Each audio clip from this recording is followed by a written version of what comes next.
ఇది దాచిపెట్టబడిన సీక్రెట్. చరిత్ర. ఈ చరిత్ర ప్రజలకు తెలిసిపోయింది అనుకోండి, బైబిల్ గొప్ప అయిపోద్ది, బైబిల్ కరెక్ట్ అయిపోయింది. Yes, Bible is always right.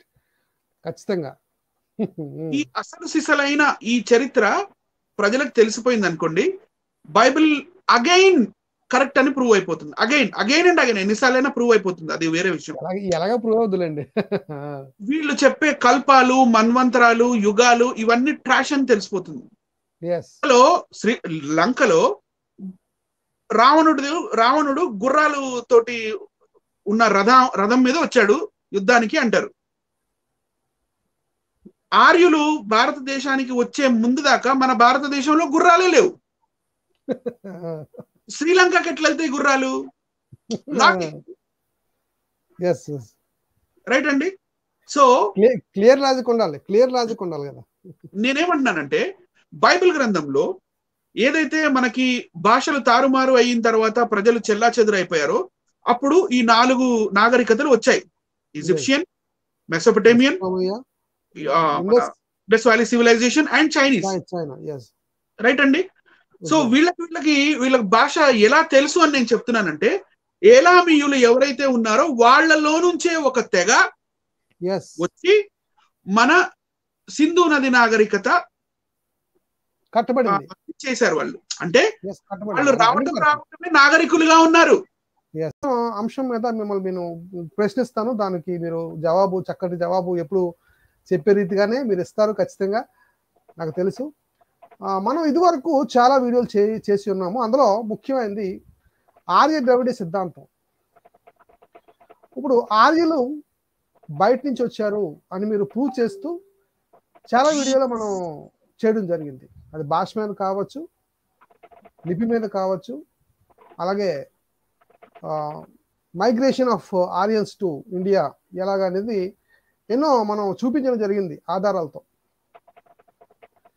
మరి ఆర్యులు రాకముందు ఈ భారత భూమి మీద ఎవరున్నారు, వారు ఎక్కడి నుంచి వచ్చారు, అసలు వారు ఎవరు అనే ప్రశ్నలు నాకు రైజ్ చేయడం జరిగింది.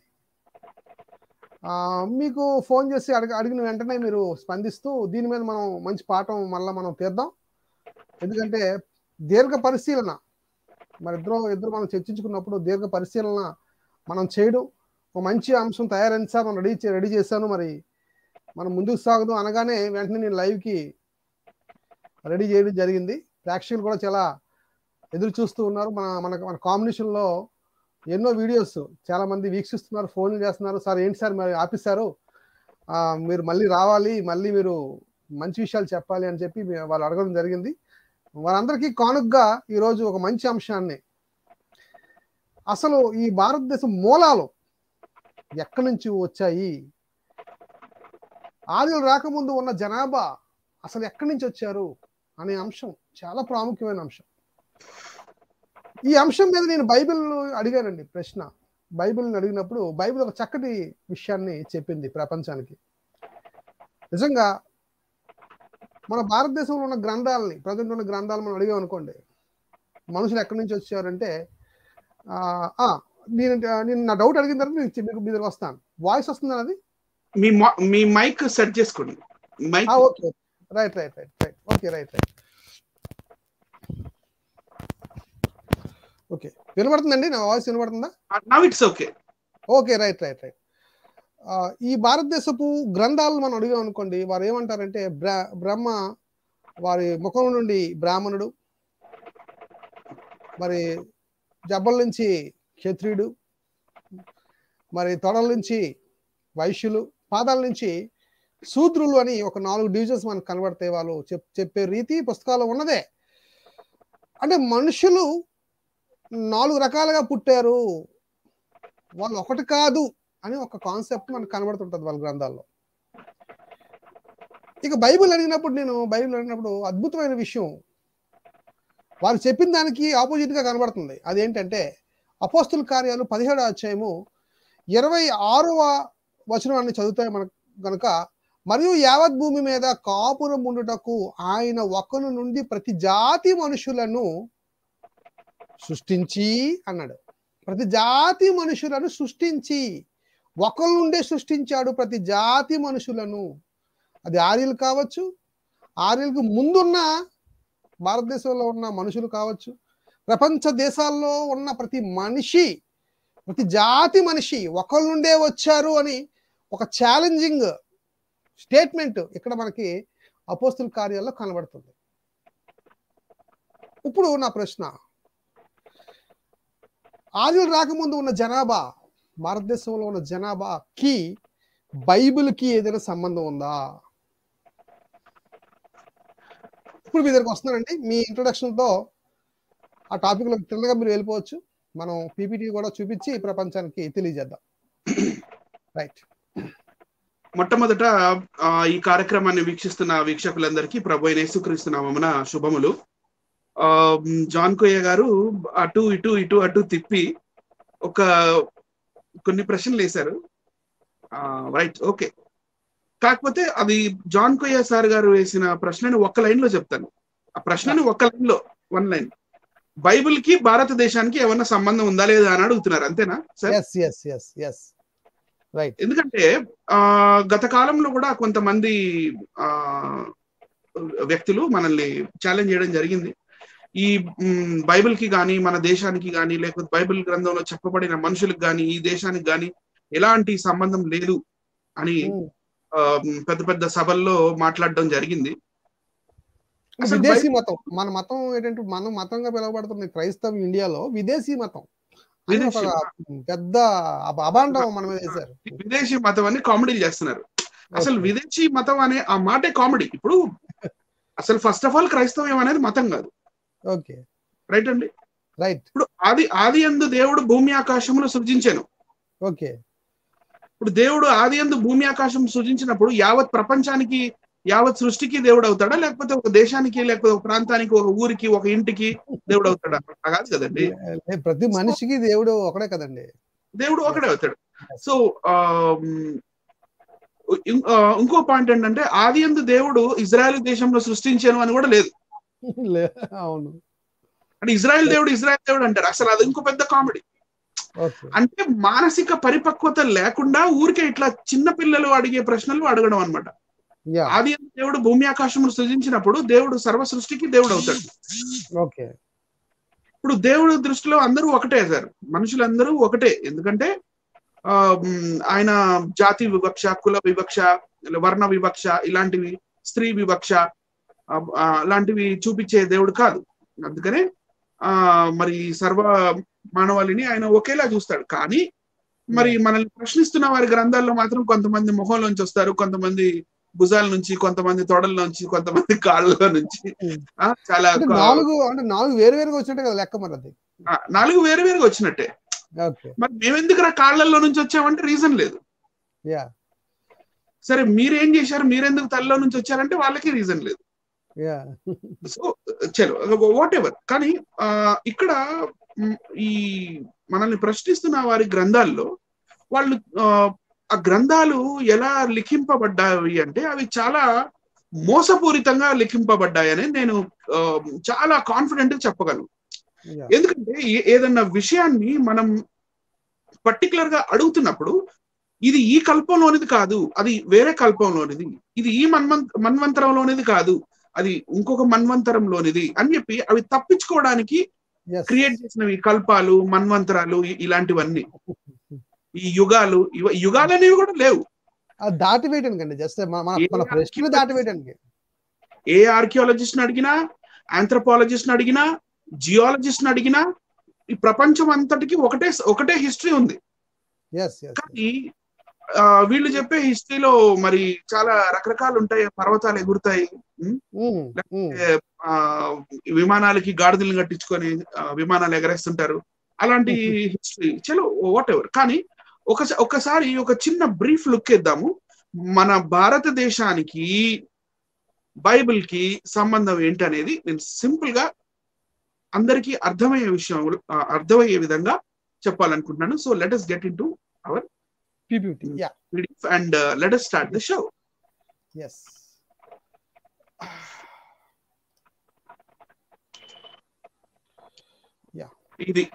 ఇదండి ఇది early states of the old world. ఈ ప్రపంచ చరిత్ర మనం తెలుసుకోవాలంటే ఫస్ట్ ఏం చేయాలి? బైబిల్ గ్రంథంలో ఉన్న 10వ అధ్యాయం చదవాలి. దాని తర్వాత ఏం చేయాలి? బైబిల్ గ్రంథంలో ఉన్న ఆది కాండంలో ఉన్న 10వ అధ్యాయం చదివిన తర్వాత 11వ అధ్యాయం చదవాలి.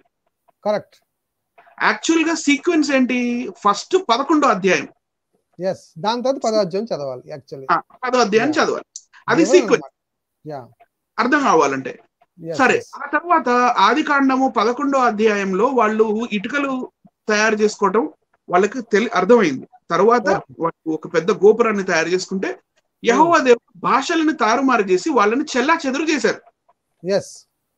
సో ఈ ఆంథ్రోపాలజిస్ట్స్ కానీ, ఆర్కియాలజిస్ట్ కానీ, లేకపోతే జియాలజిస్ట్స్ కానీ వాళ్ళకి దొరికినవి ఆ కాలంలో 4 నాగరికతలు. ఇవన్నీ నాగరికతలు నది నాగరికతలు అనొచ్చు మనం. నది నాగరికతలు ఎక్కడైతే నదితో ఆ నది పక్కన జీవించే నాగరికతలు అవి. ఎగ్జాంపుల్ ఈజిప్ట్ తీసుకుంటే ఈజిప్ట్ ఐగుప్తు నాగరికత నైల్ నదికి సంబంధించింది. మెసోపొటేమియా తీసుకుంటే మీకు మెసోపొటేమియా కనపడుతుంది. మెసోపొటేమియా యూఫ్రటిస్ అండ్ టిగ్రిస్ అనే 2 నదులు, దోవాబ్ అంటే 2 రివర్స్. మళ్ళీ ఇక్కడ ఇండస్ వ్యాలీ సివిలైజేషన్ అంటే సింధు నది పరివాహక ప్రాంతంలో నివసించిన వారు, లేకపోతే సింధు నది నాగరికత. ఈ సింధు నది నాగరికత, ఈ సింధు నది యొక్క ఉపనదులు ఏవైతే 5 ఉన్నాయో, 5 పంజ్, ఆబ్. పంజ్ అంటే 5, ఆబ్ అంటే వాటర్. పంజాబ్ కి పేరు అలా వచ్చిందండి. సార్, పంజాబ్ కి ఆ పేరు అలా వచ్చిందండి. 5 నదులు ఉన్నాయి కానీ పంజాబ్ అని పేరు వచ్చింది. పంజ్, ఆబ్ ఆ ప్రాంతంలో, ఈ నది పరివాహక ప్రాంతంలో ఈ ఒక నాగరికత అనేది పుట్టింది. అదే ఇండస్ వ్యాలీ సివిలైజేషన్ అంటారు. ఈ ప్రోగ్రామ్ లో ముందు నేను మొత్తం ఇండస్ వ్యాలీ సివిలైజేషన్ లేకపోతే సింధు నది నాగరికత అనకుండా ఐవిసి అంటాను సార్. Right sir? ఐవిసి, ఓకే. ఐవిసి అంటే ఇండస్ వ్యాలీ సివిలైజేషన్ అంటాను. రైట్ అండి. ఈ ఐవిసి అని నేను అన్న ప్రతి దగ్గర ఇండస్ వ్యాలీ సివిలైజేషన్ ని మీరు మీ మనసులో అతికించుకోవాలి. సరే, నెక్స్ట్ అండి. నెక్స్ట్ స్లైడ్ లో మనం చూసినట్టయితే ఎప్పుడు జరిగింది ఈ చైనా? అప్పుడు అది చాలా చిన్న నాగరికత అండి. ఈ నోవాహు పిల్లలు భూమి మీద మొత్తం చెదిరిపోయిన తర్వాత ఈ చైనా దగ్గర కూడా ఇక్కడ ఒక చిన్న నాగరికత ఆ సమయంలో మొదలైంది. రైట్ అండి. మొత్తం 4 నాగరికతలు, అతి పురాతన నాగరికతలు ప్రపంచ చరిత్ర ఇదే చెప్తుంది. Right sir. నెక్స్ట్ వెళ్దాం. అయితే ఈ సింధు నది నాగరికత అది పరిపక్వత చెందిన కాలం ఎప్పుడంటే 2800 సంవత్సరాలు క్రీస్తుకు పూర్వం. 2600 సంవత్సరాల నుంచి 1900 సంవత్సరాలు క్రీస్తు పూర్వం. ఇది కూడా ఆ కాలం. ఇది చరిత్ర అండి. ఇది పక్కా చరిత్ర, ప్రూఫ్. ఇది అసలు సిసలైన మన ప్రపంచ మరియు మన భారతదేశ చరిత్ర. మిగతావన్నీ ట్రాష్. మిగతావన్నీ తీసి కాసేపు పక్కన పెట్టండి. రైట్ అండి. తర్వాత ఇక్కడ ఒక 200 ఇయర్స్ మనకి ప్లస్ ఆర్ మైనస్ గా ఉంటుంది. 200 ఇయర్స్ ప్లస్ ఆర్ మైనస్ గా ఎందుకు ఉంటుందంటే ఈ కార్బన్ డేటింగ్స్ ఏవైతే దొరికాయో ఆ కార్బన్ డేటింగ్స్ దాని రిజల్ట్ అది కూడా ప్లస్ ఆర్ మైనస్ గా చూపిస్తుంది. ఎంత పురాతనం అయితే అన్ని ఇయర్స్ మనకి ప్లస్ ఆర్ మైనస్ గా చూపిస్తుంది. సో రఫ్లీ చెప్పుకుంటే ఈ ఇండస్ వ్యాలీ సివిలైజేషన్ యొక్క మెచ్యూర్ ఫేజ్, పరిపక్వత చెందిన ఆ సింధు నది నాగరికత అంటే ఐవిసి ఇండస్ వ్యాలీ సివిలైజేషన్ 2800 సంవత్సరాల నుంచి 1700 సంవత్సరాలు బీసీ కాలం నాటికి చెందినది అని కూడా మనం అనుకోవచ్చు. రైట్ అండి. నెక్స్ట్, మన భారతదేశం యొక్క చిత్రపటం మనం చూస్తే, మ్యాప్ చూస్తే భారతదేశం చుట్టూ ఎత్తైన కొండలు ఉన్నాయండి, ఎత్తైన పర్వతాలు ఉన్నాయి. ఇటు వెస్ట్ సైడ్ చూస్తే, పడమర వైపు చూస్తే మనకి హిందూ కుష్ మౌంటైన్స్ అంటారు. ఈ హిందూ కుష్ మౌంటైన్స్ మీ లెఫ్ట్ సైడ్ కి, ఈ హిందూ కుష్ మౌంటైన్స్ తోటి ఈ భారత ఖండం ఖండానికి హిందూ కుష్ మౌంటైన్స్ అనేవి అడ్డంగా ఉన్నాయి. లోపలికి మానవులు వచ్చి జీవించాలి అంటే ఈ హిందూ కుష్ మౌంటైన్స్, ఈ హిందూ కుష్ పర్వత శ్రేణి ఎక్కి దిగాలి, లోపలికి రావాలి. మళ్ళీ ఇటు పైకి చూస్తే ఈ హిమాలయ పర్వత శ్రేణి మీకు కనపడుతుంది పైనంతా. ఆ తర్వాత మళ్ళీ ఈ బర్మా ఇటువైపు రైట్ సైడ్ ఉంది చూడండి, ఇవన్నీ పర్వత శ్రేణులు. మన భారతదేశంలో ఆదిమ కాలంలో మనుషులు బతకాలంటే బయట నుంచి రావాల్సిందే. ఈ రూల్ నంబర్ 1. రూల్ నంబర్ 2 ఏంటంటే మనుషులు ఎవరు ఆకాశం మీద నుంచి ఊడిపడరు. అంతే కదా, రైట్ అండి.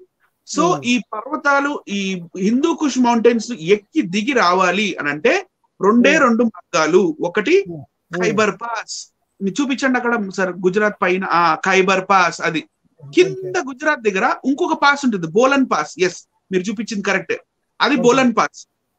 బోలన్ పాస్ పైన ఉన్నది ఖైబర్ పాస్, కొంచెం ఇది ఖైబర్ పాస్. ఈ ఖైబర్ పాస్, బోలన్ పాస్ తప్ప ఈ రూట్ తప్ప ఇండియాలోకి ఎంటర్ అవ్వడానికి రూట్ అనేది లేదు. అంటే మన భారత ఉపఖండంలోకి రావాలి నివసించాలి అంటే ఇవి ఒకప్పుడు దాటవలసిందే.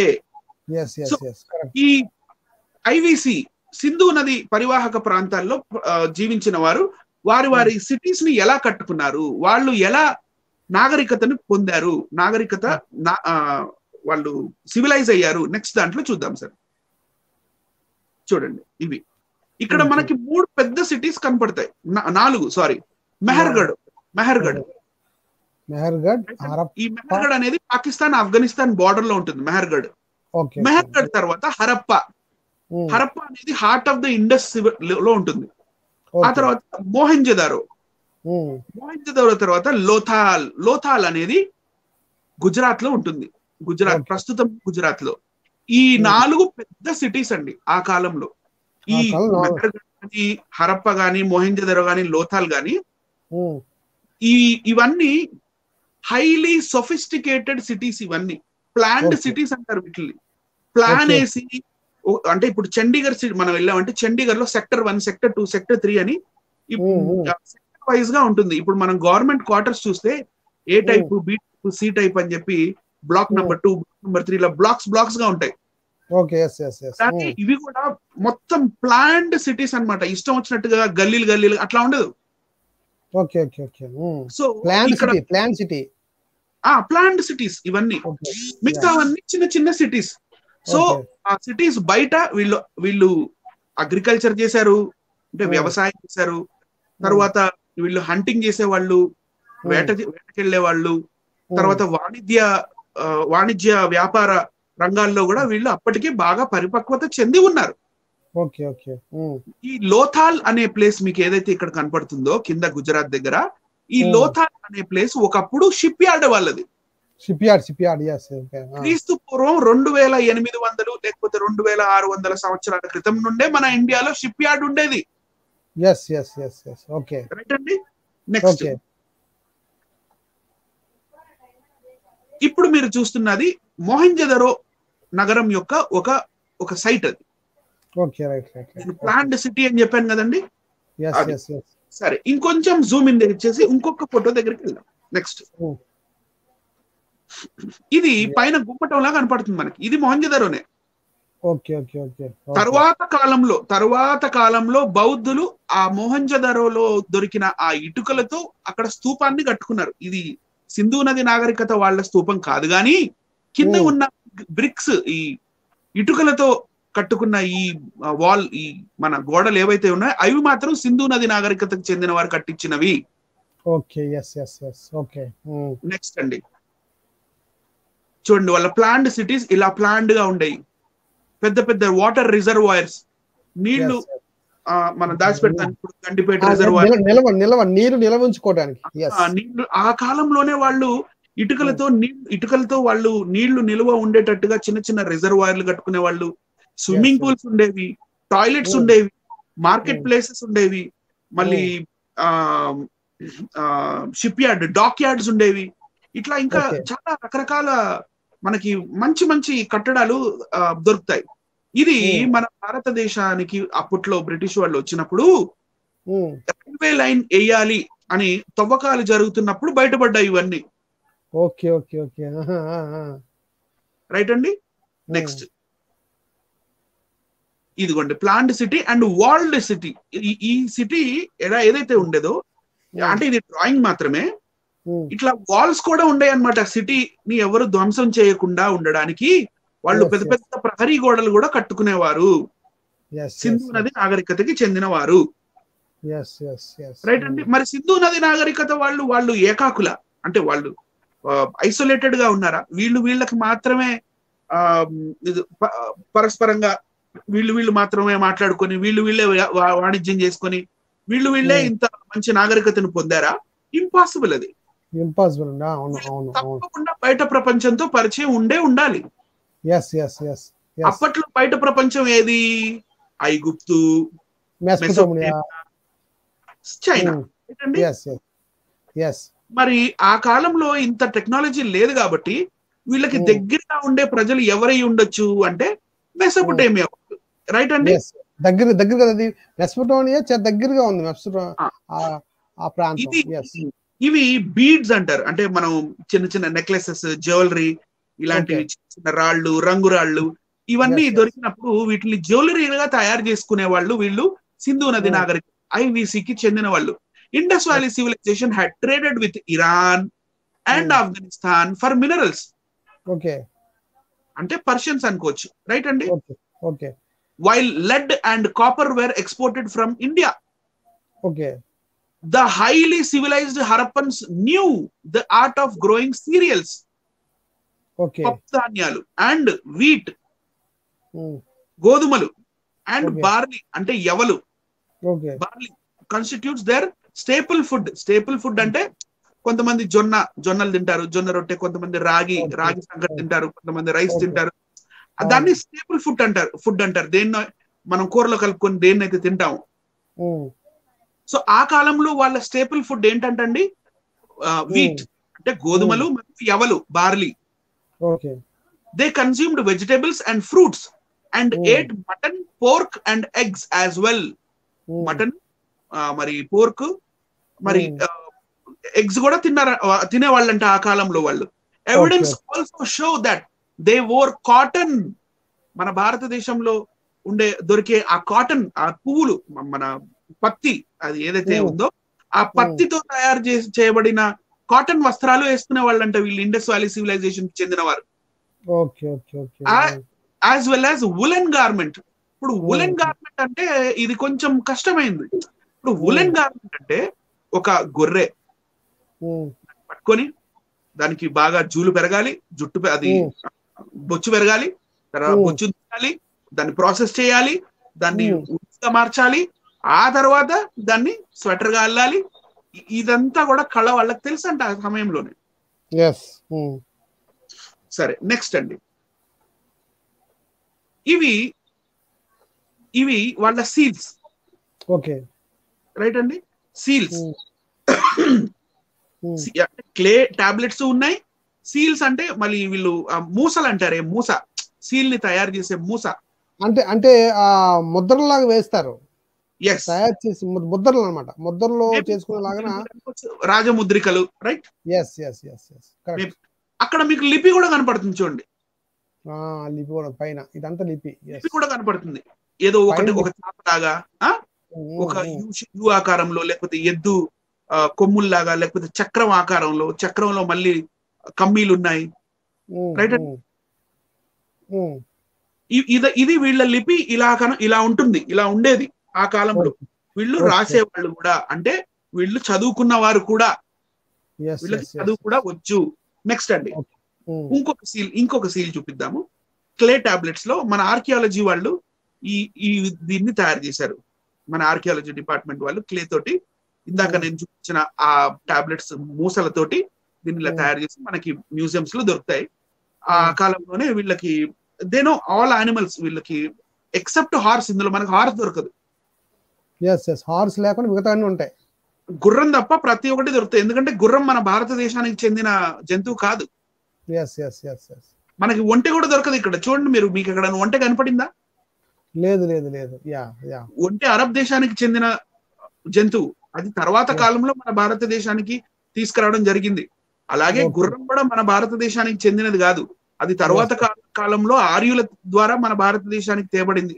అందుకని మనకి గుర్రం తప్ప మిగతా జంతువులన్నీ మన భారతదేశానికి సంబంధించిన జంతువులన్నీ కనపడతాయండి. నెక్స్ట్, ఇది వీళ్ళ స్క్రిప్ట్ ఇలా ఉండేది అండి.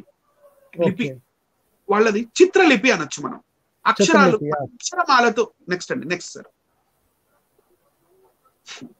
అక్షరమాల లేదు వీళ్ళకి. లేకపోతే ABCDEFG అలా చిత్రలిపి అండి, జస్ట్ బొమ్మల ద్వారా గుర్తించడం, బొమ్మల ద్వారా గుర్తించడం అంతే.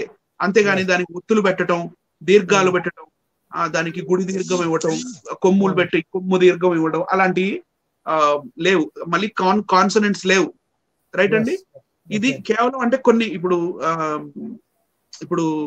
ఈజిప్షియన్స్ ఎలా రాసేవాళ్ళు, రా అంటే ఒక చిత్రం, ము అంటే ఒక చిత్రం, సెస్ అంటే ఒక చిత్రం, అలా రా ము సెస్.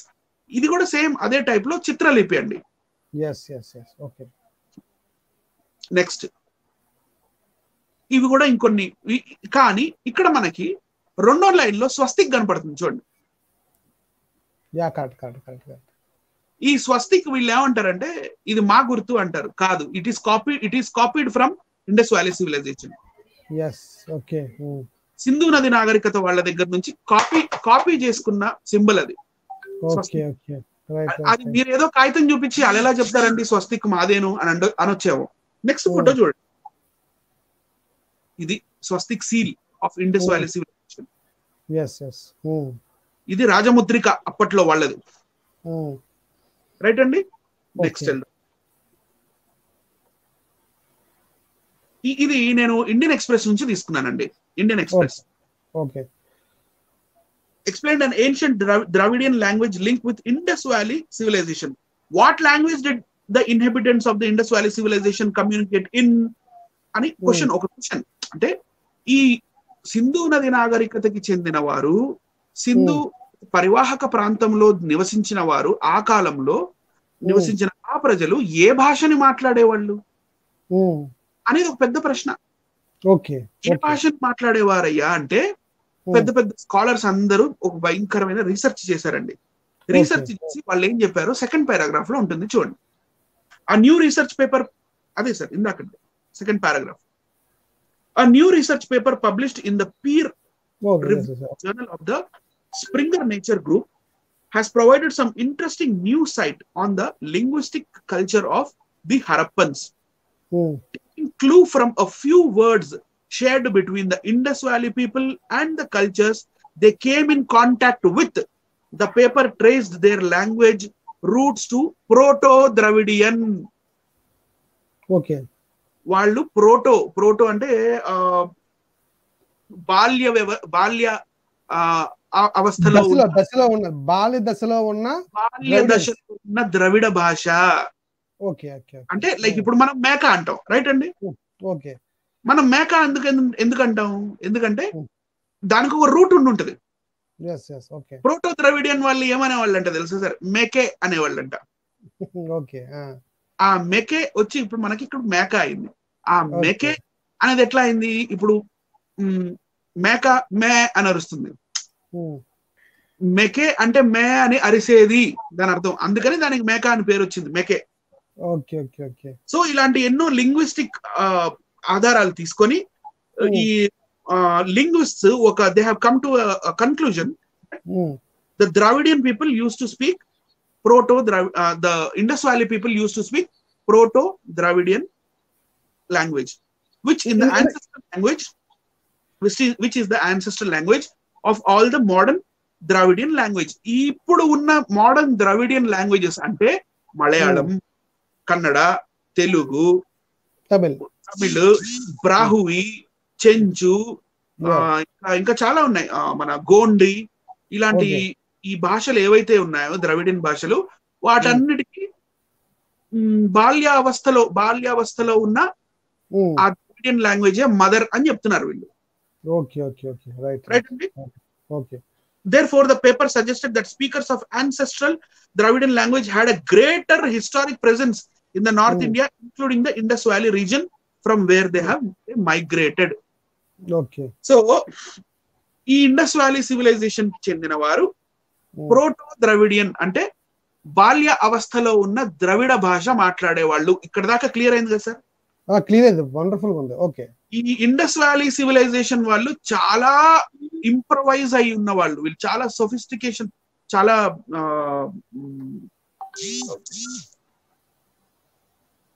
ఇంప్రూవ్డ్ కల్చర్ వీళ్ళది. Improved culture yes. Culture. So improved culture అంటే దే హ్యావ్ డాక్ యార్డ్స్, వాళ్ళకి షిప్ యార్డ్స్ ఉంటాయి అప్పట్లో. ఇందాక నేను లోథాల్ అని చెప్పాను.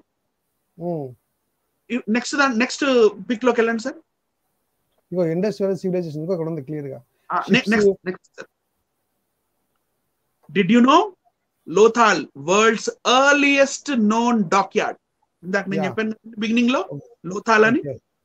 The 5,000 years old ancient port city in Gujarat is a proud jewel of India's maritime history.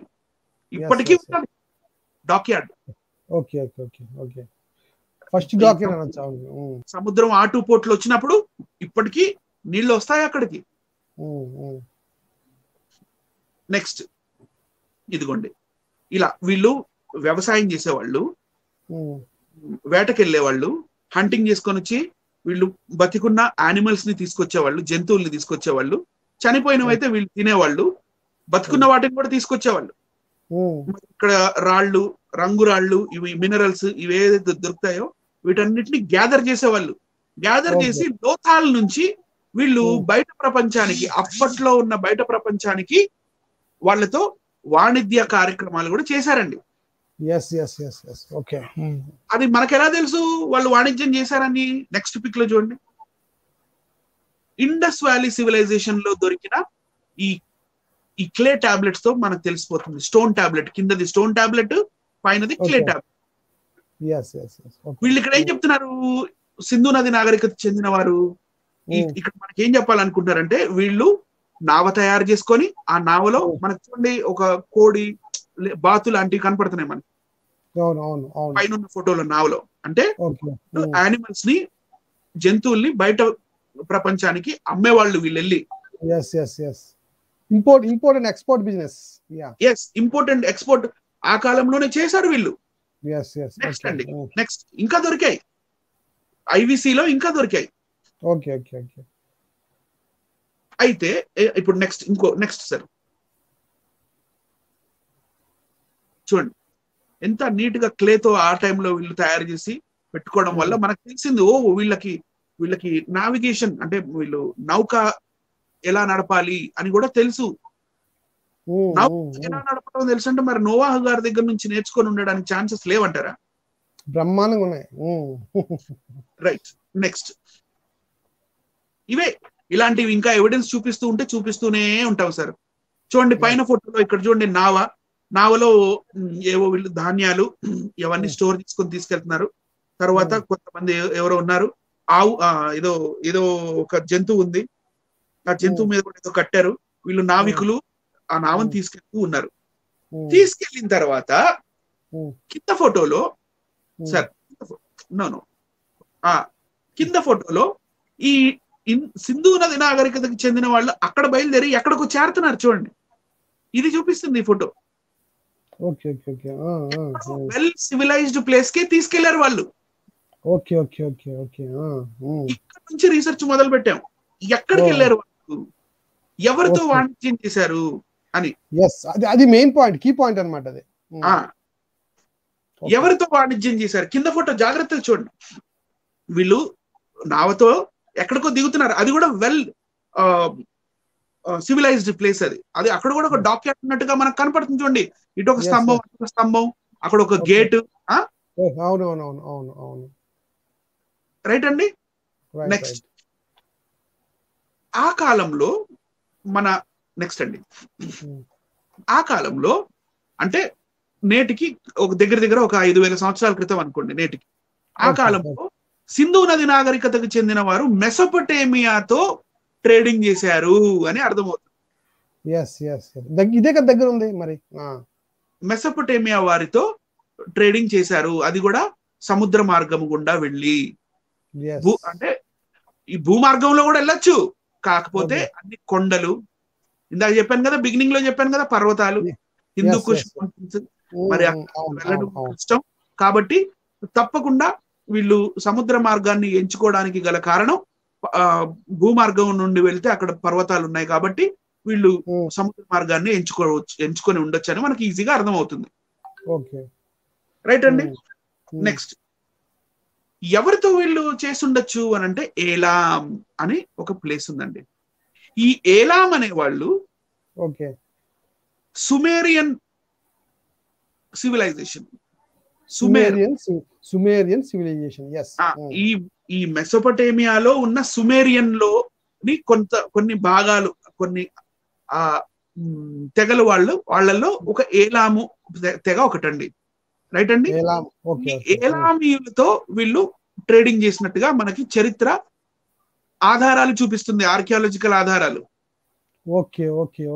ఈ సుమేర్ అనే పదం కింద మీకు ఏ పదం కనపడుతుంది చూడండి. సుమేర్ కింద కొంచెం లెఫ్ట్ సైడ్ లో,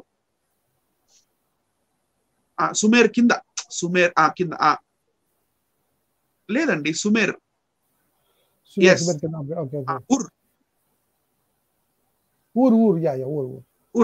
ఎవరు పేరండి, ఎవరు ఊరండి? ఇది అబ్రహాం గారి ఊరు పేరు ఉర్. అంటే బైబిల్లో ఊరు అని కనబడుతుంది కరెక్ట్ గా. సో ఇది అబ్రహాము గారి కాలానికి మీకు దగ్గరగా కనపడుతుంది.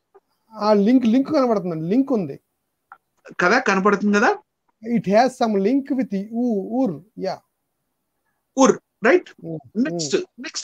నెక్స్ట్ చూపిస్తాను చూడండి. నెక్స్ట్ ఫోటో చూడండి. ఈ జాగ్రోస్ మౌంటైన్స్ అని మనకు కనపడతాయి. ఏలాంలోనే రెడ్ కలర్ లో మీకు క్రాస్ గా ఉంటుంది, జాగ్రోస్ అని, రెడ్ కలర్ లో. Elam colour, Zagros mountains. ఈ జాగ్రోస్ మౌంటైన్స్ ఈ చుట్టుపక్కల ప్రాంతాల్లో, ఈ నదీ ప్రాంతాల్లో ఈ ఏలామీయులు అప్పుడులో ఉండేవాళ్ళు. ఈ ఏలామీయులు తో వీళ్ళు వాణిజ్యం చేశారు అన్నప్పుడు ఏదో భాష వీళ్ళకి కామన్ భాష ఉండాలి ఖచ్చితంగా. భాష రందే ఎలా బేరం ఆడతాం, అంతే కదా. భాష రందే ఎలా మాట్లాడతాం? అవును. భాష రందే వాళ్ళు అటాక్ చేయడానికి వచ్చారా, యుద్ధానికి వచ్చారా, వాణిజ్యం కోసం వచ్చారా, ఎలా తెలుస్తుంది? కాబట్టి వీళ్ళ భాష వాళ్ళ భాష ఒకటే అయ్యే ఛాన్సెస్ చాలా దగ్గరగా ఉన్నాయి. మరి ఈ ప్రకారంగా మనం ఒకసారి నెక్స్ట్ పిక్ లోకి వెళ్దాం సార్. మన Indus valley civilization, IVC, Sindhu నది పరివాహక ప్రాంతంలో నివసించిన వారి క్లే టాబ్లెట్స్ ఇందాక చూపించాను నేను.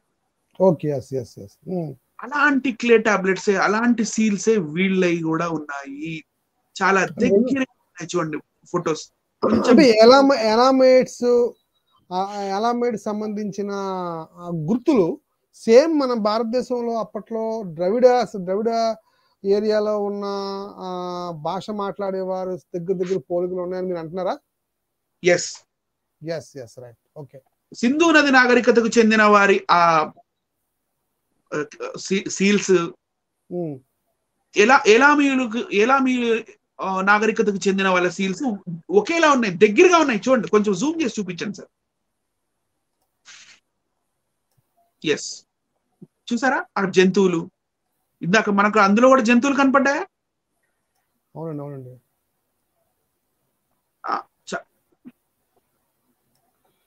ప్లస్ కనబడుతుంది కదా, ప్లస్ లా కనబడుతుంది ఇక్కడ. అలాగే ఈ టిక్లు కనబడుతున్నాయి, టిక్లు కనబడుతున్నాయి. ఇది మీకు రైట్ సైడ్ ఉన్నది, ఇది రౌండ్ గా ఉంటుంది, సిలిండర్ అండి. దీని మీద దీన్ని చెక్కి ఆ మట్టి ముద్ద మీద దాన్ని రోల్ చేస్తారన్నమాట. రోల్ చేసినప్పుడు ఈ బొమ్మ పడింది దాని మీద. అవును. రైట్ అండి. రైట్. నెక్స్ట్ పిక్ లోకి వెళ్దాం సార్. ఇప్పుడు చాలా ఇంట్రెస్టింగ్ విషయాలు చూపిస్తాను నేను మీకు. ఓకే. ఇది ఎలమైట్ సివిలైజేషన్ వాళ్ళ కట్టడాలు ఇలా ఉంటాయి. ఓకే. ఇది ఎలామైట్ అని నేను చెప్పకుండా ఊరికి నార్మల్ గా చూపిస్తే ఎవరైనా ఏమనుకుంటారు? హరప్పా మొహంజదారో సివిలైజేషన్ అనుకుంటారు. సింధు నది నాగరికతకు చెందిన వారి కట్టడం కాబోలు అనుకుంటారు. ఓకే. కానీ ఎలామైట్స్, ఈ ఏలామీయులు కట్టుకున్న వారి నాగరికతకు చెందిన కట్టడాలు కూడా ఇలాగే ఉంటాయి. మన ఇండస్ వ్యాలీ సివిలైజేషన్, సింధు నది నాగరికతకు చెందిన కట్టడాలు లాంటివే. Okay, right. నెక్స్ట్ అండి, ఇదిగోండి, దీన్ని చోగా జాన్బిల్ అని అంటారు. ఇది 3300 సంవత్సరాల క్రితం, అంటే సింధు నది నాగరికత కన్నా ముందుదంట. ఇది 3300 సంవత్సరాల క్రితం కట్టిందనమాట. ఓకే, రైట్ అండి. ఇది ఇక్కడ కూడా మరి ఇటుకలతోటే కట్టారు, మన సింధు నది నాగరికత వారి వలె. రైట్ అండి. నేను మొత్తం చదివి వినిపించలేండి, నేను బోర్ చేయదలుచుకోలేదు. ఇది ఒకటి సరిపోదండి. The principal element of this complex is an brick అని ఉంది ఇక్కడ చూడండి. Ziggurat, brick ziggurat. దాన్ని ఇందాక నేను చూపించాను. A large stepped pyramidal temple dedicated to Elamite divinity in Shushinak, the protector and patron god of Susa. Susa అనే తెగవారు కూడా అక్కడే ఉండేవాళ్ళు వాళ్ళతో పాటు. Okay okay okay, right. Right అండి. నెక్స్ట్ ఇంకా చూపిస్తాను చూడండి కట్టడాలు. ఇదిగోండి, మీకు సింధు నది నాగరికత కట్టడాలకి చాలా దగ్గరగా లేదా? అవునండి, అవునండి, అవునండి, అవును. నెక్స్ట్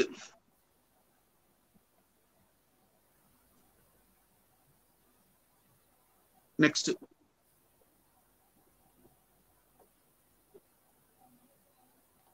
ఇటుకలతో కట్టింది మొదలెట్టింది రాలే. రైట్ అండి. నెక్స్ట్ ఇదిగోండి, దీన్ని ఎలామీయులు రాసిన స్క్రిప్ట్. ఇది లీనియర్ ఎలామైట్ స్క్రిప్ట్. ఒక్కసారి స్క్రిప్ట్ ని జూమ్ చేసి చూపించండి. ఇందాక నేను చూపించిన సింధు నది నాగరికతకు చెందిన ఆ చిత్రలిపి ఏదైతే ఉందో దానికి దగ్గరగా ఉందా లేదా ప్రేక్షకులే చెప్తారండి. Okay, yes.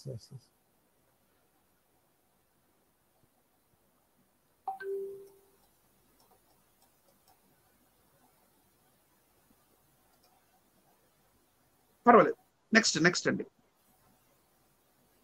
ఇదిగోండి, ఇది మీకు ఇంకా బ్రీఫ్ గా కనపడే విధంగా ఈ మనకి ఇండస్ వ్యాలీ వాళ్ళు నీళ్లు పారుతున్నట్టుగా అలలుగా వేసేవి, మళ్ళీ చాప ఆకారంలో ఉన్నవి, ట్రయాంగిల్ ఆకారంలో ఉన్నవి, రాంబస్ ఆకారంలో ఉన్నవి. మనకి ఆ స్క్రిప్ట్ ఈ స్క్రిప్ట్ కలుస్తుందా కలవట్లేదా? ఖచ్చితంగా కలుస్తుందండి.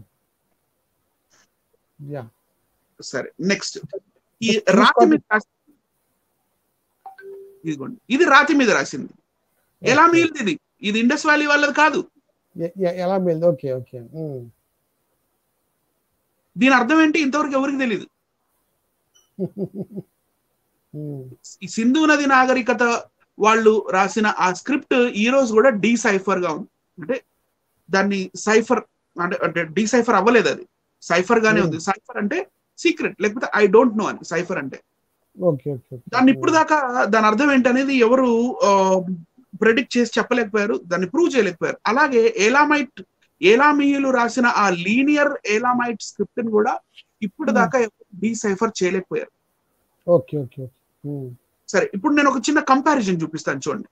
ఈ టైం లైన్ ప్రకారం చూస్తే 3500 BC కాలం నుంచి చూస్తే ఈ మెసొపొటేమియా సివిలైజేషన్ ఏదైతే ఉందో దానితో మనం ఒకవేళ కంపేర్ చేసి చూస్తే మెసొపొటేమియా సివిలైజేషన్ తర్వాత ఏలామీయుల సివిలైజేషన్ మొదలైంది. మీ రైట్ సైడ్ ఏలామీయుల సివిలైజేషన్ కి ఆల్మోస్ట్ ప్యారల్, లేకపోతే కొంచెం ఒక 200-300 సంవత్సరాల తర్వాత మన భారతదేశంలో ఉన్న సింధు నది నాగరికత మొదలైంది. రైట్ అండి. ఇవన్నీ స్క్రిప్ట్స్ పుట్టుక గురించి చెప్తున్నాను నేను. రైట్ అండి. నెక్స్ట్ ఇక్కడ కంపారిజన్ ఉంది చూడండి. మీకు కొంచెం జూమ్ చేసి చూపించండి సార్. అంటే సింధు నది నాగరికతకు చెందిన చిత్రలిపి మరియు ఏలామీయుల చిత్రలిపి కంపేర్ చేస్తూ ఒకే దగ్గర పెట్టి చూపించింది. ఇది కింద సార్, ఆ కింద బార్ ఏదైతే ఉందో ఆ లైన్, ఆ బార్ చూపించండి.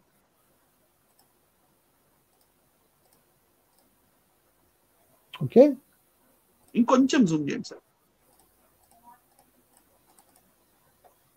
ఎస్, చూడండి ఆ మార్క్స్ దగ్గర. అంటే పైన ఉన్నదేమో ప్రోటో ఎలామైట్, ఓకే, కింద ఉన్నది ఇండస్ వ్యాలీది. ఓకే, చూపించండి, కంపారిజన్ చూపించండి ప్రజలకి. దగ్గరగా ఉన్నాయా, సేమ్ ఉన్నాయా, దగ్గరగా ఉన్నాయా? అసలు సేమ్ ఉన్నాయి, రెండు ఉన్నాయి. చిన్న చిన్న ఇక్కడ 5ది 1 2 3 4 6ది కొంచెం చిన్న చేంజ్ వచ్చింది. ఇక్కడ కొంచెం ఇక్కడ పైన సన్నంగా ఉంది, కొంచెం లావుగా ఉంది అంతే. చిన్న చిన్న డిఫరెన్స్ లేదు, అసలు డిఫరెన్స్ అనేది కనబడట్లేదు.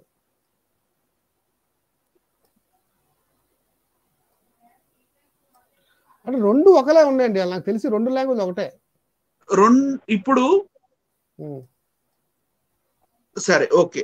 ఇప్పుడు నేనేమనుకున్నానంటే అక్కడ ఉన్నవారు, ఇక్కడ ఉన్నవారు అంటే అక్కడి నుంచి ఇక్కడ మైగ్రేట్ అయ్యి వచ్చి అదే లాంగ్వేజ్ మాట్లాడి ఇద్దరు అని అనొచ్చు. చూపించండి సార్. ఎస్,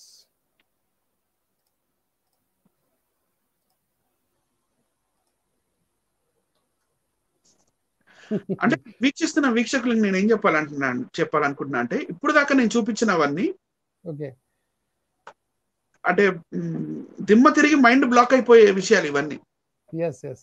మీకు ఎవరు చెప్పరు. అవునండి, ఎందుకంటే ఇది దాచిపెట్టబడిన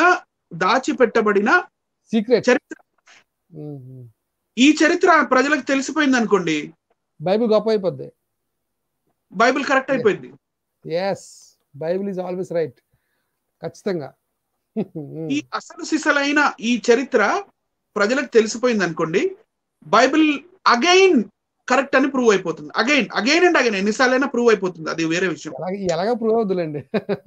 వీళ్ళు చెప్పే కల్పాలు, మన్వంతరాలు, యుగాలు ఇవన్నీ ట్రాష్ అని తెలిసిపోతుంది. ఇప్పుడు నేను చెప్తానండి, ఒకనొక రాజ్యం ఉండేది. ఆ రాజ్యం 10 లక్షల సంవత్సరాల క్రితం ఉంది అని చెప్తాను, లేకపోతే 10,000 సంవత్సరాలు అనుకోండి. ఓకే, కానీ 10,000 సంవత్సరాల క్రితం నాగరికత లేదు కదా. లేదు. ఇప్పుడు నువ్వు ఇప్పుడు తినాలండి, భోజనం చేయాలి అంటే వరిని పండించే వ్యవస్థ ఒకటి రావాలా. పట్టు వస్త్రాలు వేసుకోవాలంటే పట్టు పురుగులు పట్టుకొని అది కకూన్ అయిన తర్వాత దాన్ని వేడి నీళ్ళల్లో వేసి ఆ కకూన్ లో నుంచి దారాలు లాగి వాటిని నెత్తనేస్తే పట్టు పరిశ్రమ వచ్చినట్టు. అంటే వీళ్ళకి ఆకాశం నుంచి వస్తున్నాయి అన్ని కూడా. ఇప్పుడు కాటన్ బల్ వేసుకున్నామంటే మరి వ్యవసాయం చేయాలి.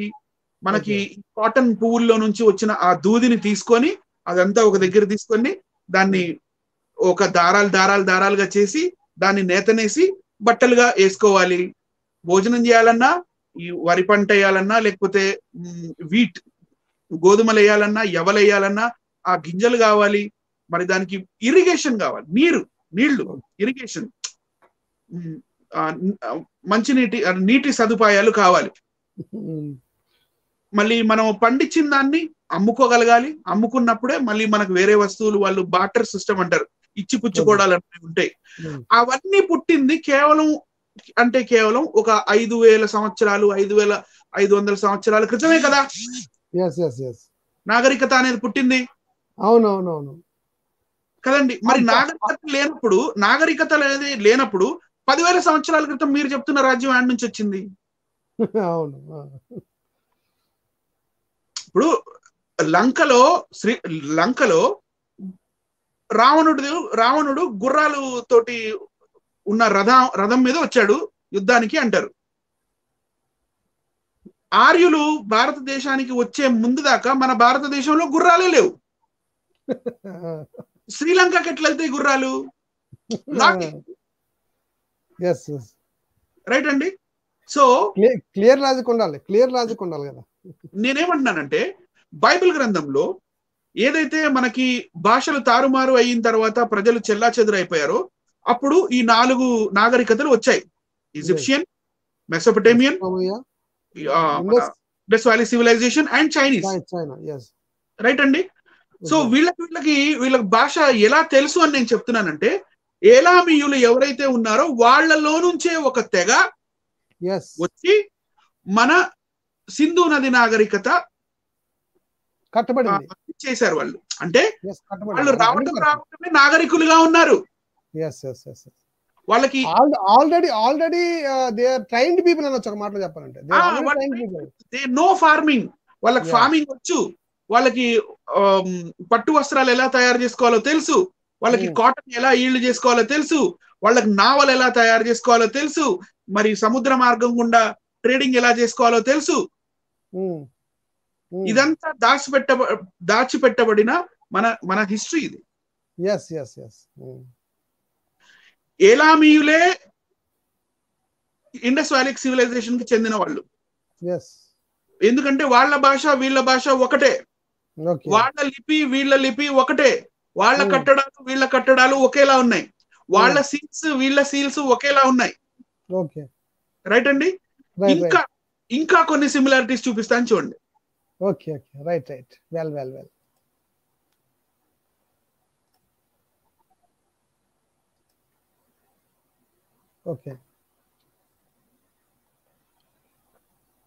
ఇది మన రైట్, మీకు లెఫ్ట్ సైడ్ లో ఉన్నది ఏలామీయులకు చెందినది, ఏలామీయులకు చెందిన పాటరీ. రైట్ సైడ్ లో ఉన్నది క్లే టాబ్లెట్, సీల్. ఆ సీల్ మీద ఎవరైతే మనిషి ఉన్నాడో ఆయన తల మీద ఉన్న అది కిరీటం లాంటిది ఏదైతే ఉందో అది మన భారతదేశానికి చెందిన వాటర్ బఫెల్లో అంటారు, నీటి బర్రె, వాటర్ బఫెల్లో. వాటర్ బఫెల్లోకి చెందిన ఆ కొమ్ములు అవి. రైట్ అండి. మళ్ళీ మీరు లెఫ్ట్ సైడ్ ఏలామీయులకు చూడండి, ఉందా కొమ్ములు? మరి ఈ కొమ్ములు గల వ్యక్తి, ఇతని చుట్టుపక్కల జంతువులు ఉన్నాయి, మరి ఇటు చుట్టుపక్కల జంతువులు ఉన్నాయి ఆయనకి. I'm showing you the similarities. రెండు సిమిలర్ ఉందండి. నెక్స్ట్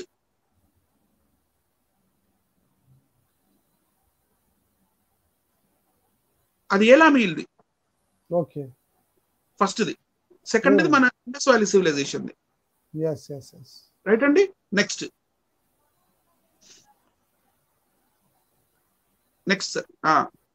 ఇది మీ లెఫ్ట్ సైడ్ లో ఉన్నది ఎలామైట్స్ ది, మీ రైట్ సైడ్ లో ఉన్నది ఇండస్ వ్యాలీ సివిలైజేషన్, ఐవిసి వాళ్ళది. ఇది ఐవిసికి చెందింది, అందరికీ తెలుసు. డాన్సింగ్ గర్ల్ అంటారు ఏమని, ఈ బొమ్మ పేరు డాన్సింగ్ గర్ల్. రైట్ అండి.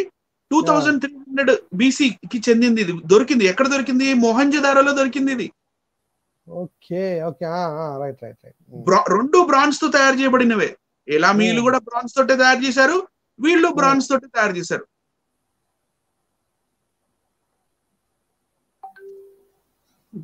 వీళ్ళ దేవతలు కూడా ఒకేలా ఉన్నారే, విగ్రహ దేవతలు. ఎలామైట్స్ అండ్ ఇండస్ కల్చర్ చూడండి. Mother goddess terracotta, Indus valley civilization మీ రైట్ సైడ్ ఉన్నది, లెఫ్ట్ సైడ్ ఉన్నది ఏలామీయుల అంటే ఫర్టిలిటీ గాడ్ అన్నమాట. ఫర్టిలిటీ, పిల్లలు పుట్టాలంటే ఫర్టిలిటీ కావాలి, భూమి కావాలంటే ఫర్టిలిటీ, దానికి చెందిన దేవత అన్నమాట. రైట్ అండి. నెక్స్ట్ ఈ ఏలామీయుల స్టోన్ టాబ్లెట్ మీద కూడా మనకి ఈ మన ఇండస్ వ్యాలీ సివిలైజేషన్ లాగానే డాక్ యార్డ్, మళ్ళీ నావా, ఇవన్నీ కనపడుతుంది. పైన ఉన్నది ఏలామీయులది, కింద ఉన్నది ఇండస్ వ్యాలీ సివిలైజేషన్ వాళ్ళది. రైట్ అండి. ఇప్పుడు దీన్ని ఏమంటారంటే ఏలామో ద్రవిడియన్ థియరీ అంటారు. లేకపోతే దీన్ని హైపోథెసిస్ అని కూడా అంటారు, ఫేక్ అంటారు చాలా మంది. ఫేక్ అంటారు చాలా మంది. ఎందుకంటే ఇదే సత్యం. ఈ సత్యం ప్రజలకు తెలిసిపోయిందంటే వీళ్ళు చెప్పే కథలన్నీ పిట్ట కథలని అర్థమైపోతుంది. కాబట్టి ఇండస్ వ్యాలీ సివిలైజేషన్ కి ముందు, సింధు నది నాగరికతకు ముందు నాగరికత అనేది లేదు. అందుకే కాంచి ఐలయ్య గారు అంటారు, మా ముత్తాత హరప్ప అంటాడు. ఏంటబ్బా మా ముత్తాత హరప్ప అని అంటున్నారు అని చాలా మంది నన్ను అడగడం జరిగింది. వాళ్ళకి ఇక ఇదంతా చెప్పడం జరిగింది, అయ్యా ఇది ఆ కాలంలో వాళ్ళు ద్రవిడ భాష మాట్లాడేవాళ్ళు, మనం మనది కూడా ద్రవిడ భాషను, ఆ కాలం వచ్చి తరిమేస్తే మనం ఏడకొచ్చున్నాము సౌత్ ఇండియాలో చెప్పడం జరిగింది. సో ఇప్పుడు ఇక్కడ ఏలామో ద్రవిడియన్ థియరీ గురించి నేను 2 లైన్లు చదువుతాను, వినండి. అపార్ట్ ఫ్రమ్ లింగ్విస్టిక్ సిమిలారిటీస్, ఇప్పుడు దాకా లింగ్విస్టిక్ సిమిలారిటీస్ చూపించాను కదా నేను. అపార్ట్ ఫ్రమ్ దట్, అది కాకుండా ఏలామో hypothesis rests on the claim that agricultural spread from Near East to the Indus Valley region via Elam. This would suggest that agriculturists brought a new language as well as farming from Elam. వీళ్ళు ఏలామీయుల దగ్గర నుండే వ్యవసాయం నేర్చుకున్నారు అని ఒక theory చెప్తుంది sir. Okay okay. అని కూడా చెప్తున్నారు. Supporting ethno botanical data include a near eastern origin and name of wheat. D Fuller అనే శాస్త్రవేత్త, రైట్ అండి. మన సింధు నది నాగరికతలో వీళ్ళు ఏదైతే గోధుమ గింజలుని పండించే వాళ్ళో అదే జాతికి చెందిన గోధుమ గింజల్ని, బియ్యంలో కూడా రకాలు ఉంటాయి, జాతులు ఉంటాయి, మరి గోధుమ గింజల్లో కూడా రకాల జాతులు ఉంటాయి కదండి.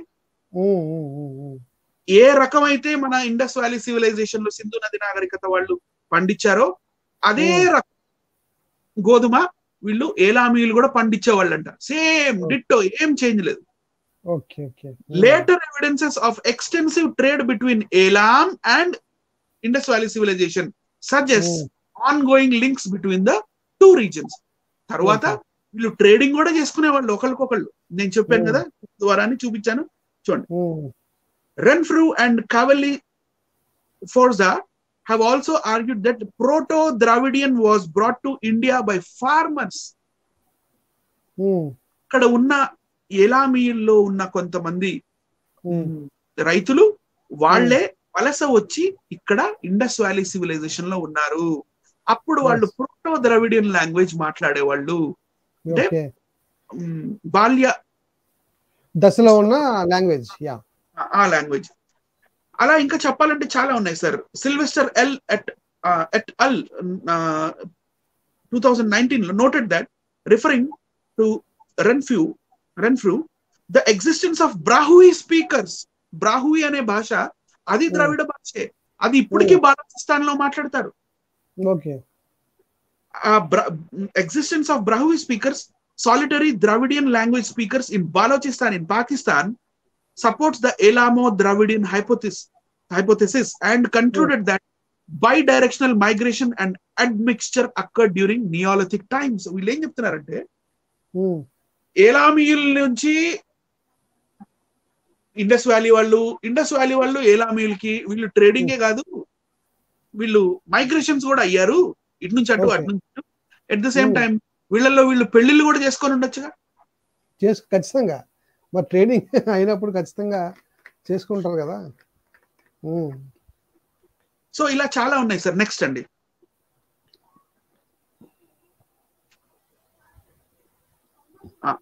Dravidians are Sumerian Elamites. Elamites were considered as Semitic people. అంటే సేము కుమారులు అంటే సెమిటిక్ పీపుల్.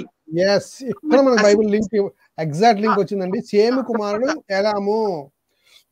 తర్వాత తమిళ్, మలయాళం, తెలుగు, తొండ, కన్నడ ఇవన్నీ అక్కడి నుంచే వచ్చాయి అని చెప్తున్నారు. ఫర్ ఎగ్జాంపుల్ కింద చూడండి, ఆ భాషలో ఎలామా ఈ భాషలో మన భాషలో ఊరు అంటాం కదండి.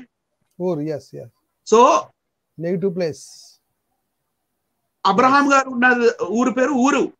ఓకే, ఆ ఊరిని మనం ఇప్పటికీ ఊరు అంటున్నాం. మన ఊరు ఆ భాషలో వాళ్ళు ఎమ్మ అని పిలిచేవాళ్ళు, మనం అమ్మ అంటాం. అబ్బా అనేవాళ్ళు మనం అప్ప అంటే తమిళ వాళ్ళు అప్ప అంటారు. ద్రవిడియన్ లాంగ్వేజ్ ఆల్రెడీ మనకి బైబిల్లో ఉందిగా.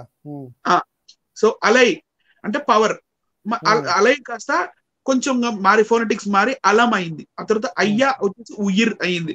అలా ఎలా చేంజెస్ అయ్యాయో మనకు చెప్తా ఉన్నారు. ఎలామైట్స్ లేటర్ మైగ్రేటెడ్ టు ఎలామైట్స్ లేటర్, తర్వాత కాలంలో అంటే 200-300 సంవత్సరాల తర్వాత maybe Elamites later migrated to Indus Valley and built famous Indus Valley civilization. ఇది సీక్రెట్, ఇది అసలు సీక్రెట్ అండి. ఇప్పుడు ఈ నగరాలనే కట్టిన ఈ నగరాలనే ఇంద్రుడు వేదాల్లో ఎరగొట్టాడు. అదే కదండి పాయింట్. అదే అంటే ఎన్నో నగరాలు పడగొట్టడానికి మన ఋగ్వేదంలో చాలా విషయాలు ఉన్నాయి. మనం ఆల్రెడీ వీడియోలు చేసాము. ప్రేక్షకులారా దయచేసి ఆ వీడియోలు మీద మరోసారి చూడండి. ఇంద్రుడు ఎన్ని నగరాలు పడగొట్టాడో, అప్పటికి ఆల్రెడీ ఉన్న నగరాలు, ఆ నగరాలు ఎవరు కట్టారంటే ఎలామైట్స్ కట్టారు అనేది మనకి చాలా క్లియర్ గా అర్థమవుతుంది. కట్టారు.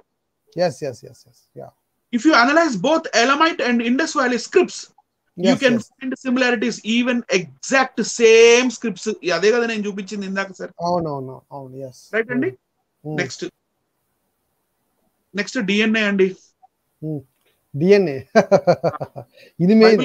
ప్రశ్నించే వాళ్ళు లేకపోతే మనల్ని విమర్శించే వాళ్ళకి హార్ట్ అటాక్ వస్తాయి డిఎన్ఏ కూడా చూపిస్తే. ఓకే, సేమ్ డిఎన్ఏ రిపోర్ట్ అండి.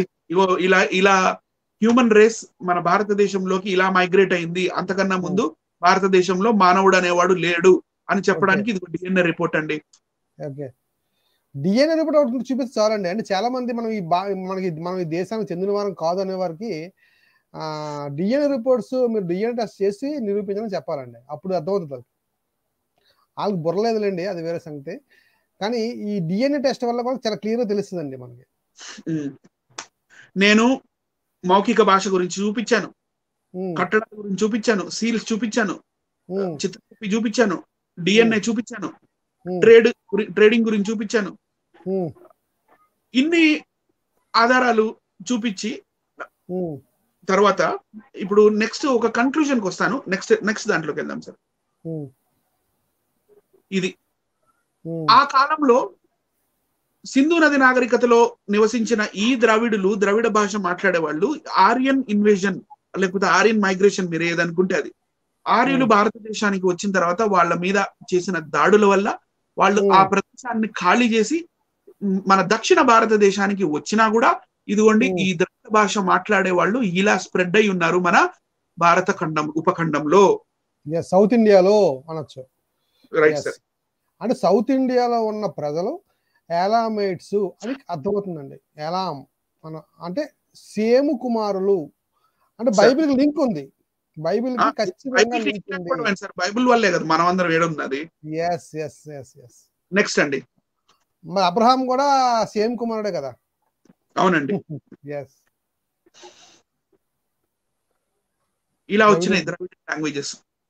ఓకే, మీరు కావాలంటే స్క్రీన్ షాట్స్ తీసుకోవచ్చు వీక్షిస్తున్న వీక్షకులు. రైట్ అండి. నెక్స్ట్ నేను వెళ్తున్నాను. నెక్స్ట్ సార్, ప్రోటో ద్రావిడియన్, బాల్యావస్థలో ఉన్న ఆ ద్రావిడియన్ భాష మరి సౌత్ ద్రావిడియన్ గా లేకపోతే ప్రోటో సౌత్ సెంట్రల్ ద్రావిడియన్ గా మరి తెలుగుగా ఎలా మారింది, కన్నడగా ఎలా మారింది, మలయాళంగా, తమిళంగా, లేకపోతే తొడ, కొడుగు, కన్నడ, స్పోకన్ లిపి గురించి నేను మాట్లాడట్లేదు. వీళ్ళందరూ మళ్ళీ మన ద్రవిడంలో రాస్తున్నది కూడా అరమైక్ భాష నుంచి వచ్చిన బ్రాహ్మీ లిపి, బ్రాహ్మీ లిపి నుంచి వచ్చిందే. ప్రతిదానికి బైబిల్ లింక్ అండి, ప్రతిదానికి బైబిల్ లింక్. హిస్టరీ, అందుకే హిస్టరీని మార్చేద్దాం చూస్తారండి వీళ్ళు. అంటే హిస్టరీ కానీ ప్రూవ్ అవుతే బైబిల్ ప్రూవ్ అయిపోద్ది. సో హిస్టరీని మనం తుడిచిపెట్టేస్తే ఆటోమేటిక్ గా బైబిల్ ప్రూవ్ అవుతుందిగా అన్నట్టుగా వీళ్ళు అనుకుంటున్నారు. కానీ మనం ఈ రోజు ప్రూవ్ చేసాం. మనల్ని చూపించండి సార్.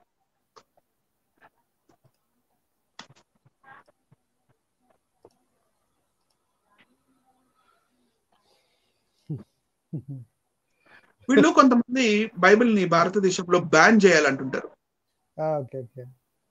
ఇప్పుడు అర్థమవుతుందా సార్ బైబిల్ ఎందుకు బ్యాన్ చేయమంటున్నారు? అందుకే బ్యాన్ చేయ, ఒక బైబిల్ బ్యాన్ చేయకపోతే వాళ్ళ చరిత్ర లేనివారు అయిపోతారు. ఇప్పుడు అర్థమవుతుంది, వాళ్ళు డ్రీమ్స్ అన్ని కూడా బైబిల్ బ్యాన్ చేస్తాం, ఇవన్నీ డ్రీమ్స్ అండి. బైబిల్ బూతు పుస్తకం అని, బైబిల్ ఒక లుచ్చా పుస్తకం అని, బైబిల్ ఒక నల్లట్ట పుస్తకం అని, ఇవన్నీ ఏంటంటే ఇవన్నీ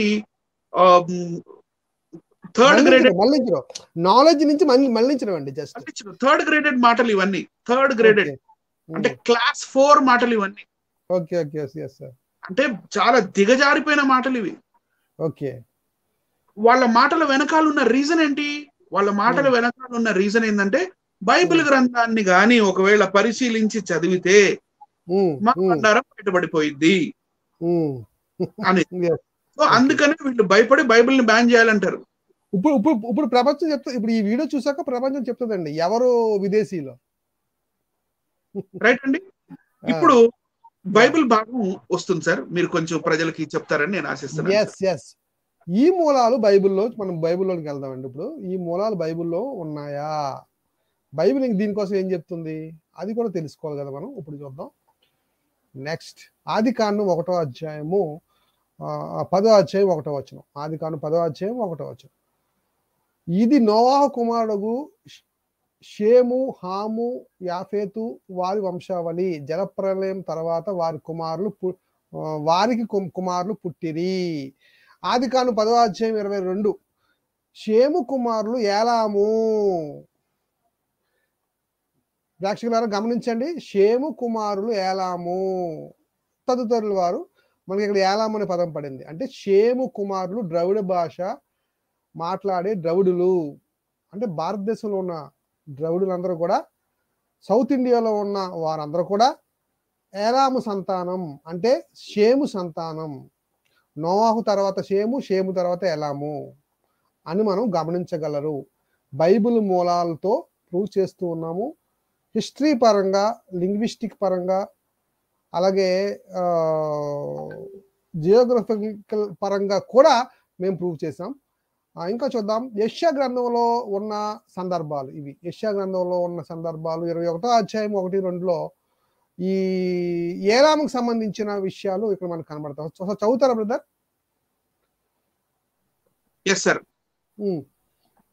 సముద్ర తీరమునున్న అడవి దేశమును గూర్చిన దేవోక్తి, దక్షిణ దిక్కున ఉన్న సుడిగాలి విసురునట్టు అరణ్యము నుండి, భీకర దేశము నుండి అది వచ్చుచున్నది.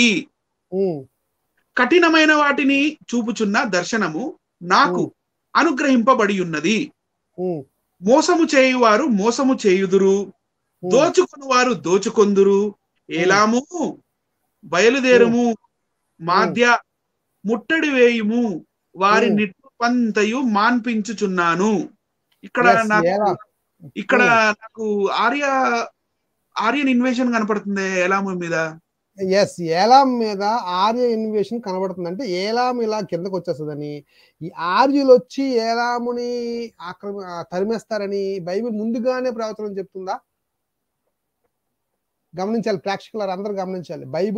బైబిల్లో కొన్ని ప్రవచనాలు ఏలాం మీద ఉన్నాయి. ఆ ప్రవచనాలు ఇండియాలో జరిగాయి అంటానికి ఇది ఒక రిఫరెన్స్ అండి. మేము చూపిస్తున్న రిఫరెన్స్. బైబిల్లో మేము పరిశీలించాం. ఈ ఏలామీస్కి సంబంధించిన ఎక్కడైనా రిఫరెన్స్లు కనబడతాయా, ఏమైనా విషయాలు ఉన్నాయా అని మేము పరిశీలించినప్పుడు ఇక్కడ మాకు ఈ విషయం కనబడిందండి.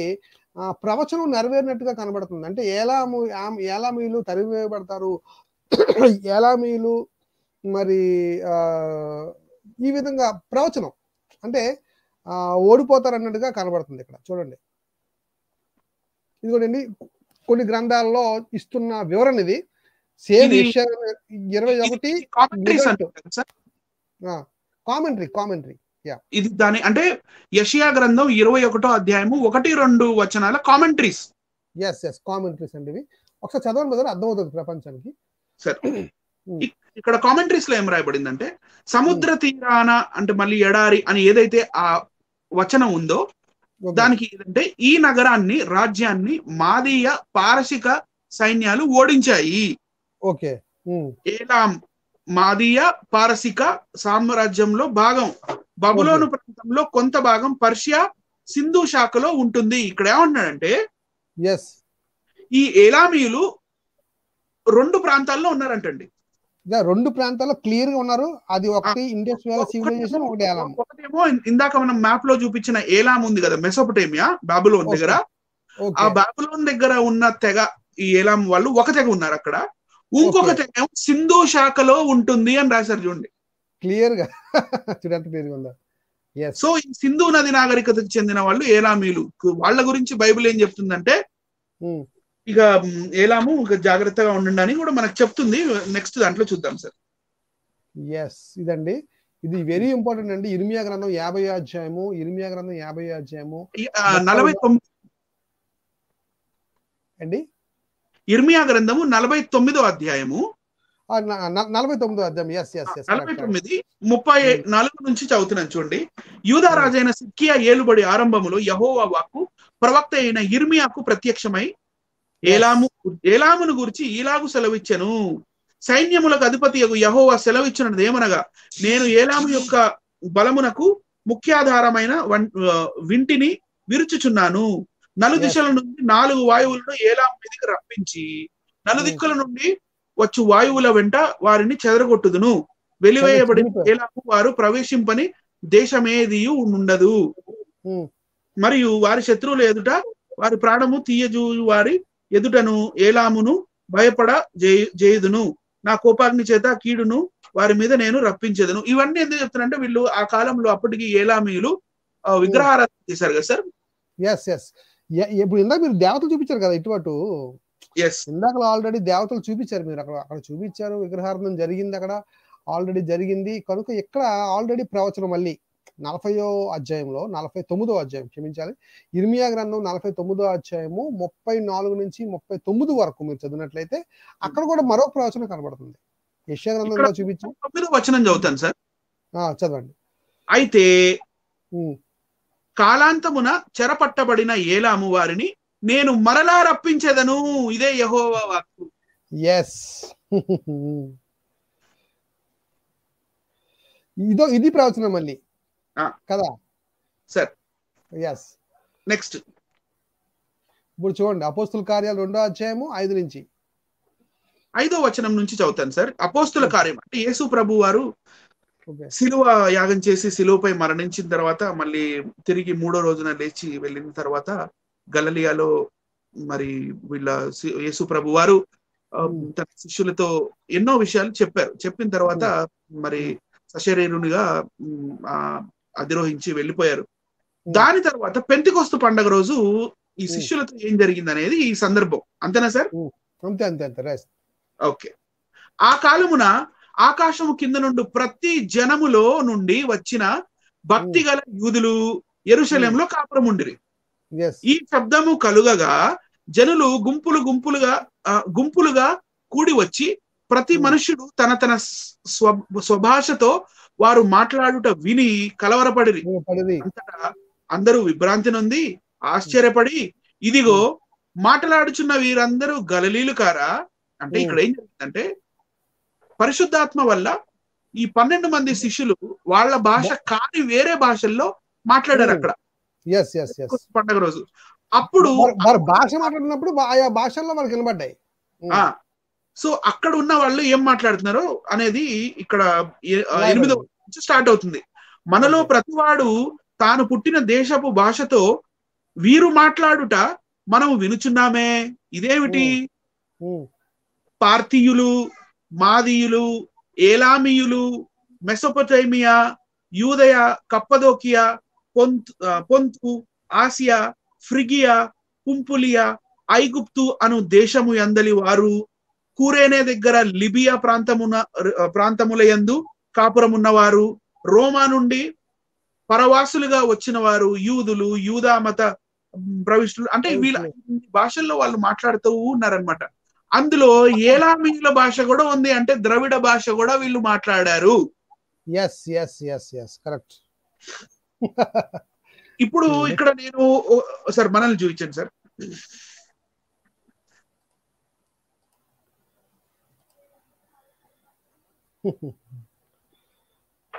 ఇక్కడ నాకు ఏం డౌట్ వస్తుంది అంటే ఈ శిష్యులు ఎవరైతే అన్య భాషల్లో మాట్లాడారో పరిశుద్ధాత్మ వీళ్ళ మీద వచ్చిన తర్వాత అక్కడ ఏలామీయుల భాష ఎందుకు మాట్లాడారు అనేది నాకు పెద్ద డౌట్. ఒక తర్వాత I have gone back to Thomas, Saint Thomas. అప్పుడు నాకు అర్థమైపోయింది, తోమా ద్రవిడ భాష మాట్లాడగలిగాడు కాబట్టి కేరళలో దిగి ఆయన సువార్త ఇక్కడున్న వారి భాషలో వీళ్ళతో మాట్లాడగలిగాడు, సువార్త చెప్పగలిగాడు. 2000 సంవత్సరాల క్రితం ఆ ద్రవిడ భాష అతను మాట్లాడి మన తోమా గారు ఈ కేరళ రాష్ట్రంలో లేకపోతే ఆ కేరళ ప్రాంతంలో 4 చర్చిల్ని నిర్మించగలిగారు, సమాజాన్ని నిర్మించగలిగారు. ఆ తర్వాత మళ్ళీ అక్కడ నుంచి తమిళనాడు ప్రాంతానికి వెళ్ళి అక్కడ కూడా చర్చిని నిర్మించగలిగారు అనేది నాకు అర్థమైంది. మరి మీరేమంటారు? Correct, exactly. ఎందుకంటే ఆ భాషకి లింక్ లేకపోతే హౌ కెన్ ఈ టాక్? సో అంటే ఆ శక్తి, పరిశుద్ధాత్మ దేవుడి శక్తి ఆనాడు ప్రూఫ్స్ ఎలమైట్స్ సంబంధించిన పర్సన్స్ కూడా అక్కడ ఉన్నారు. ఆ భాషలో ఆ శక్తి వల్ల వాళ్ళు వినడం జరిగింది, ఆ భాషను వినడం జరిగింది. అంటే ద్రవిడ భాషలో కూడా వాళ్ళు విన్నారు అని చాలా క్లియర్ గా మీరు ఎక్స్ప్లెయిన్ చేశారు. పైగా ప్రవచనాలు 21వ అధ్యాయము యెషయా గ్రంథము, 49వ అధ్యాయము ఇర్మియా గ్రంథంలో కూడా ఎలామైట్స్ కోసం ప్రవచనాలు ఉన్నాయి. అది సింధు నాగరికతకు కూడా లింక్స్ ఉన్నట్టుగా మనకి మేధావి వర్గం వారు చాలా క్లియర్ గా మనకి మేము చూపించాం. ప్రేక్షకులారు మీరే చూసుకోండి ఎంత చక్కటి వివరణ ఈరోజు మేము ఇవ్వగలిగాం. ఎందుకంటే బైబిల్ మూలాలు ఏమండి మనకి లింక్ అయి ఉంది. మన విదేశీయం కాదు, స్వదేశీ.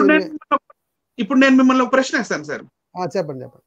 మన దేశానికి బైబిల్ గ్రంథానికి ఏమైనా కనెక్షన్ ఉందా? ఖచ్చితంగా ఉందండి. అసలు ఉన్నదే కనెక్షన్ ఇది. అసలు కనెక్షన్ ఉన్నదే మనతో, బైబిల్తో. అసలు మన దేశానికి కనెక్షన్ ఉన్నది బైబిల్తోనే అసలు, చరిత్ర ప్రకారంగా. అంటే ఇది తెలిసిపోద్దని, అంటే ఈ సీక్రెట్ కానీ తెలిసిపోతే బైబిల్ గొప్పదైపోద్ది అనే ఉద్దేశంతో ఈ సీక్రెట్ ని కప్పేస్తున్నారండి. ఇప్పుడు నాకు ఒక డౌట్ వస్తుందండి. తమిళనాడు ఉంది కదా, తమిళనాడులో ఒక పోరాటం జరిగింది. ఎల్టీటీ అనే ఒక సంస్థ, ఆ అబ్రివేషన్ చెప్పగలరా? ఎల్టీటీ అదే లిబరేషన్ తమిళ్ టైగర్స్ ఆఫ్ ఈలం అంటారు కదా. ఏలం అంటారు వాళ్ళు కూడా. ఈలం అంటుంటారు. అంటే వాళ్ళు ఒక పోరాటం చేశారనమాట. అంటే సంథింగ్ వాళ్ళు పోరాటం ఏదో చేశారు వాళ్ళు. కానీ ఆ టైటిల్ మనం ఆలోచిస్తే ఏలాం అని లాస్ట్ లో కనబడుతుంది మనకి. ఎల్టీటీఈ కొంచెం అంటే ఫోనెటిక్స్ మారినాయి.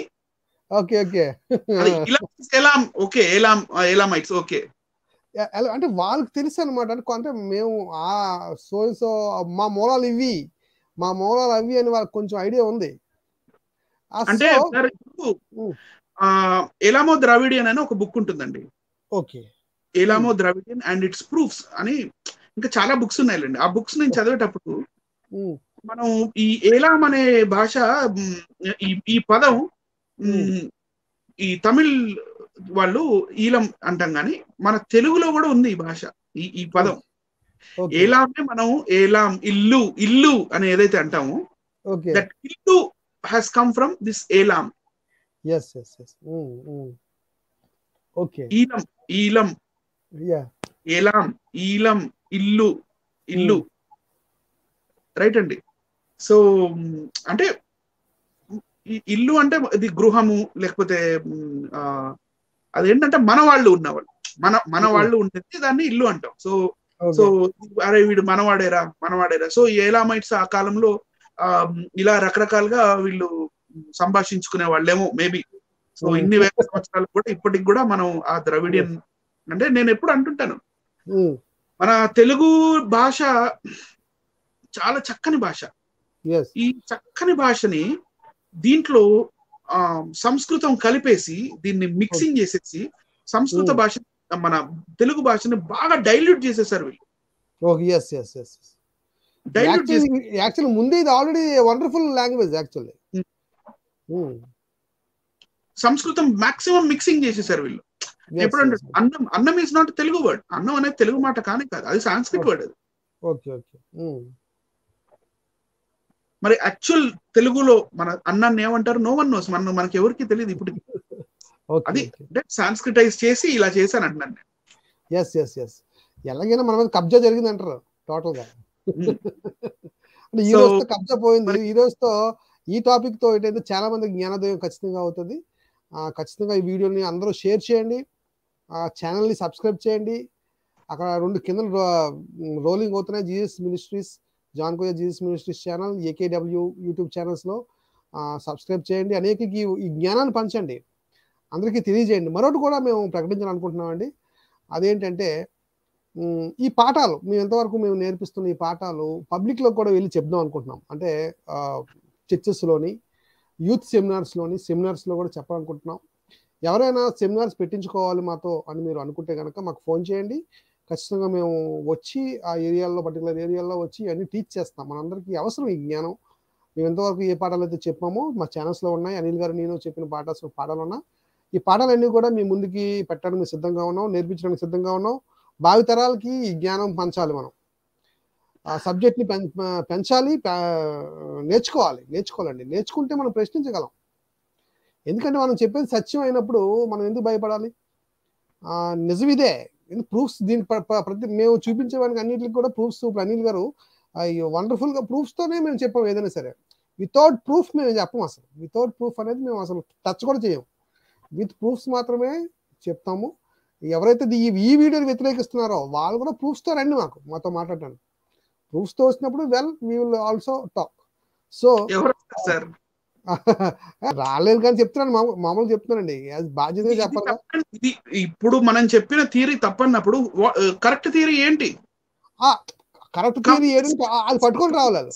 Come with the same proofs including DNA proofs. ముఖ్యంగా డిఎన్ఏ ఉండాలి, ముఖ్యంగా డిఎన్ఏ ఉండాలి. ఏమొస్తారులేండి కానీ. సరే, ఇక్కడతో మన ప్రోగ్రామ్ ముగిస్తున్నాం. ఇలాంటి ప్రోగ్రామ్స్ ఇంకా త్వరలోనే మేము ఇంకా మంచి ప్రోగ్రామ్స్ చేయడానికి మీ ముందుకు వస్తాం. ఖచ్చితంగా మా కోసం ప్రార్థన చేయండి, అనిల్ గారి కోసం మా కోసం ప్రార్థన చేయండి. ఇదే విధంగా మీ ముందుకు వస్తాం జ్ఞానంతో, జ్ఞానాన్ని పట్టుకొని వస్తాం. జ్ఞానం అంటే ఎవరు కాదు, యేసుక్రీస్తు. దేవుని నామ స్తోత్రం. మీ అందరికీ వందనాలు. అనిల్ గారు మంచి విషయాలు చెప్పారు ఈరోజు, వండర్ఫుల్ టాపిక్ చెప్పారు. Thank you very much. మళ్ళీ మనం కలుద్దాం. Thank you.